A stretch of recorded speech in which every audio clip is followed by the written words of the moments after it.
Coucou, aujourd'hui on se prépare ensemble. Oui, j'ai cours un samedi matin et en plus je suis malade. Je crois que je fais partie des gens qui n'ont pas le droit au bonheur visiblement. Mais je suis pas venue là pour me plaindre. C'est la rentrée en ce moment et du coup je voulais vous demander si vous aussi à l'époque, j'ai l'impression que c'est un peu tapine ce que je veux dire, mais est-ce que la partie où vous achetiez vos fournitures scolaires et tout, c'était genre la partie que vous attendiez le plus de l'été et de la rentrée? Pas au début de l'été parce qu'il faut pas abuser, mais à partir du mois d'août, j'allais voir ma mère tous les jours pour lui demander mais quand est-ce qu'on va acheter mes fournitures et tout. Je lui dis mais faut qu'on y aille vite, sinon après il y aura plus rien, il y aura plus de choix d'agenda et tout. Maintenant j'ai l'impression que les petits, enfin les plus petits que nous, ils s'en foutent. Maintenant on dirait que ceux qui rentrent au collège et tout, quand ils disent qu'ils sont saoulés de la rentrée, ils sont vraiment saoulés de la rentrée, genre ils ont vraiment pas envie d'y aller. Alors que nous, on faisait genre on n'avait pas trop envie de la rentrée, mais dans le fond on était quand même hyper impatients, on voulait montrer nos nouveaux trucs et tout. J'ai l'impression que c'est plus trop pareil parce que même sur YouTube et tout, je sais pas si vous vous rappelez et si vous étiez un peu que ce soit sur YouTube ou même sur des blogs, il y avait 40 000 séries back to school de vidéos et j'ai l'impression que cette année d'ailleurs c'est assez cool parce qu'on essaye un peu de refaire le truc sur TikTok, version un peu plus moderne du coup.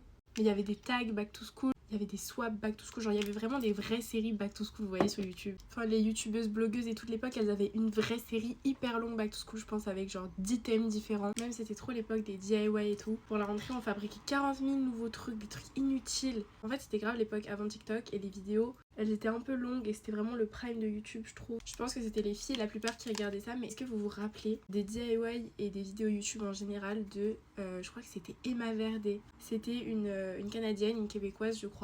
Et elle faisait toujours des trucs de déco, des trucs DIY et tout, mais c'était trop beau, ça me donnait trop envie d'être une meuf qui avait mon appart, je voulais faire des DIY de partout et tout. Parce que nous à cette époque on était un peu la génération YouTube, alors que maintenant eux à cette époque là c'est la génération TikTok. Je m'entraînais quand je préparais mon cartable et tout, je m'entraînais à faire des What's in my bag, genre je faisais des fausses vidéos YouTube, je mettais mon iPad et je me filmais, alors que je les postais pas quoi les vidéos. Mais j'avais trop hâte que mes copines elles voient toutes mes fournitures scolaires, qu'elles voient mon nouvel agenda. Pareil j'avais tous les feutres stabilo fins comme ça là et je les avais vraiment dans toutes les couleurs, genre même les couleurs introuvables et tout. Je pense que j'en avais une trentaine. Faut savoir que 10 ans après sur TikTok je ferai des What's in my bag en me rappelant de tout ça, en postant vraiment les vidéos avec des gens qui me suivent. Du coup je trouve ça trop marrant. Bref voilà, moi je vais en cours.